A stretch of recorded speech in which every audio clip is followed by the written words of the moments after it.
গ্রামের সুন্দর পরিবেশ আর বড় বড় ঘাস দেখে আমার একবারে মন ভালো হয়ে গেল। আমি এই জায়গাটা আসলাম অনেক দিন পর। এই জায়গায় এসে এই ঘাসপালা লতাপাতা দেখে জড়িয়ে ধরলাম।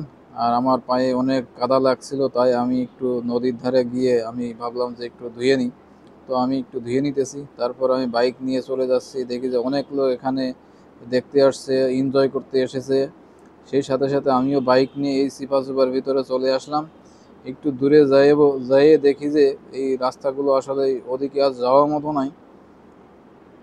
তো এই দুই সাইডে যে এরিয়াটা খুবই ভালো লাগতেছে। এই ছেলেটাকে আমি জিজ্ঞাসা করলাম, ভাইয়া সামনে কি আজ যাওয়া যাবে কি? ও বললো যে না ভাই, আজ যাওয়া যাবে না, এখানে যাওয়া সম্ভব না, আমরা পারবো, এখানে সমস্যা নাই, দাঁড়াই আছি। পারবো ভাই, আমি তো গ্রামের ছেলে, যাইতে আমি যাইতে এগুলো পারি। দেখি যে দাঁড়ান, একটি ওদিকে দেন, লোক মাছ মারতেছে। তো এইখানে মাছ মারার জন্য আমি ওকে এদিকে উঠাই দেন। আমি বললাম যে ভাইয়া আমাকে একটু দেবে, আমি একটা খ্যাপ দেবো।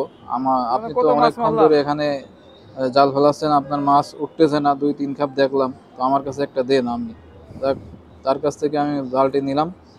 এখন জালটি আমি গুছাচ্ছি, হাতে নিচ্ছি। আমারও অভ্যাস আছে জাল ফেলার, আমি গ্রামে অনেক মাছ ধরছি। তো এখন আমি মানে জাল কত ফেলে দেব। ফেললাম জাল। জাল ফেলে আজকে ট্রাই করতেছি। আমার কাছে খুবই ভালো বিসমিল্লাহির লাগতেছে। রহমানির রহিম। আহ, সেই সাকসেস। খেয়ে কয় পারে না, কত দূর থেকে মারছি। উঠান ভাই। অনেকদিন পর এই জাল ফেললাম, জাল ফেলে দিয়ে আমার কাছে মনে হচ্ছে যেন সেই গ্রামের সেই ইয়াটা পাইছি। আমি যখন মাছ ধরতে যাই আসলে খাওয়ার কথা মনে থাকতো না বিলের ভিতরে। তো কি মাছ দেখা উঠছে যাক ভাই? যে এটা কি আমি মাছ? এটা আমার জাল ফেলায় কিভাবে মাছ ওঠে। তো দেখলাম যে 2টে দেখছো মাছ উঠছে।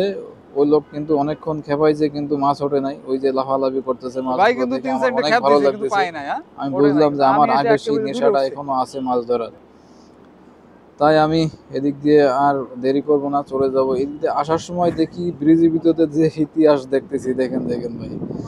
তো এদিক দিয়ে চাচা, আসার সময় মাথায় দেখি বাঁধে যে নাই তো? অনেক লোক এদিক দিয়ে আসা যাওয়া করে নৌকা দিয়ে। আমরাও চেয়েছিলাম নৌকাতে উঠবো, কিন্তু উঠি নাই। ভয় লাগতেছিল যে অনেক পানি, যদি বুড়ে যাই তো সমস্যা হয়ে যেতে পারে, এই কারণে আর উঠি নাই। তো আরেকটি নৌকা দেখা যাচ্ছে মাঝ পথে একটি মেয়ে ওই নৌকা মাছ করতেছে নদীর আর কি। ঢেউয়ের পরে যাই হোক, ঢেউ এখন এসে আমরা এখানে কেঁদে আসার পরে ফেললো। অনেক ভালো লাগলো।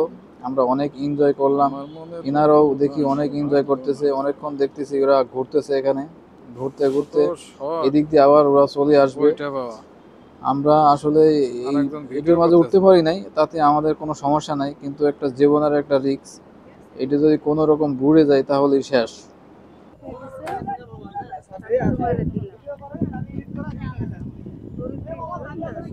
ফুলকে ভালোবেসে ফেলে দিও না, আমাকে ভালোবেসে ভুলে যেও না। মনে থাকবে?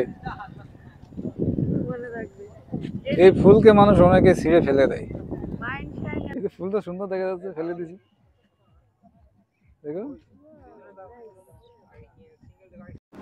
এদিকে এসে দেখি 2টি লোক লাফ দিয়ে নদীতে নেমে গেছে। আমি তো পুরোই হতাশ হয়ে গেলাম, ঘটনা কি, এরা লাফ দিল কিনা এত পানির ভিতর। দেখি যে সাঁতরাইতেছে একটু করে।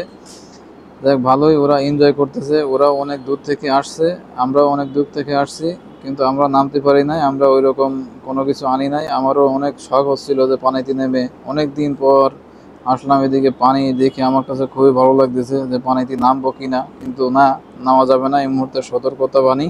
এদিকে অনেকেই আসছে। এটি একটি দর্শনীয় এলাকা, মানে খুব জনপ্রিয় একটা জায়গা, সবাই আসছে ঘুরতে এদিক।